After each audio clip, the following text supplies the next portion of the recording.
It's October, and we all know what that means. Yeah, so we got Halloween coming up. Well, yeah, but other than that. Oh. Well. Candy. You're like 40 years old, dude. Go away. Well, don't ask questions you don't want answers to. October means that it's starting to cool down, and in some places, it probably has already cooled down a bit. Now, those working in the field are no stranger to the cold weather, and just because we have winter weather does not necessarily mean we have to have winter injuries. Now, most of the construction tasks are the same from summer to winter months, but now workers have to contend with snow, ice, freezing temperatures, propane lines, and heaters. So in this video, I just want to cover a few items, a few things to serve as a little reminder to help keep you and others safe during this upcoming winter season.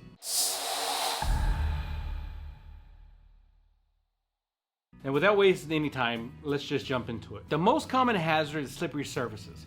So use sand or salt to cover icy work areas when needed, which will also help to melt some of the ice and provide a little bit of traction as you're walking around the work area, as you're walking around the work area. And also make sure you're inspecting your work boots to make sure you still have sufficient tread on the bottom of them.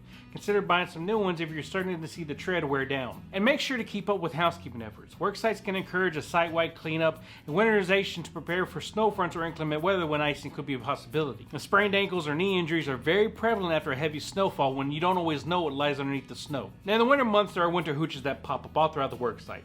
And for very good reason as well, because the employees are trying to find any way that they can to stay warm. And understandably, the employees try to close off as many of the openings as possible to prevent heat loss, but it could also potentially allow CO to build up and become an issue that isn't necessarily an issue in the summer months. So make sure that when you build these hooches and you want to try and stay warm, you seal up as much as the openings as possible.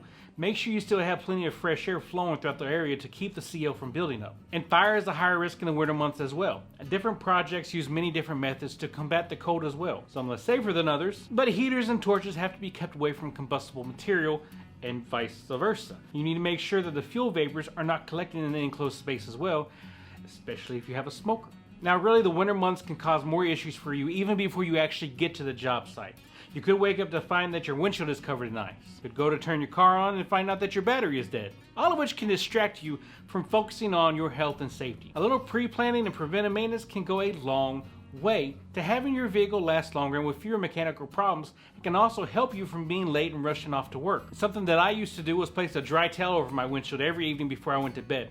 When I woke up in the morning, I didn't have to wait for my windshield to thaw out enough for me to go to work. This is just a quick list of things for you to keep in mind as we are entering these winter months. Now we can make a longer video highlighting dozens of other tips and tricks and things that you should keep in mind. I just want to make this one short and sweet. If you have any other tips or other tricks and things that we should keep in mind during these winter months, comment them down below. Consider sharing this so others can get some benefit out of these quick tips. And if you want to see more videos like this, consider subscribing. But until next time, ladies and gentlemen, take care of each other.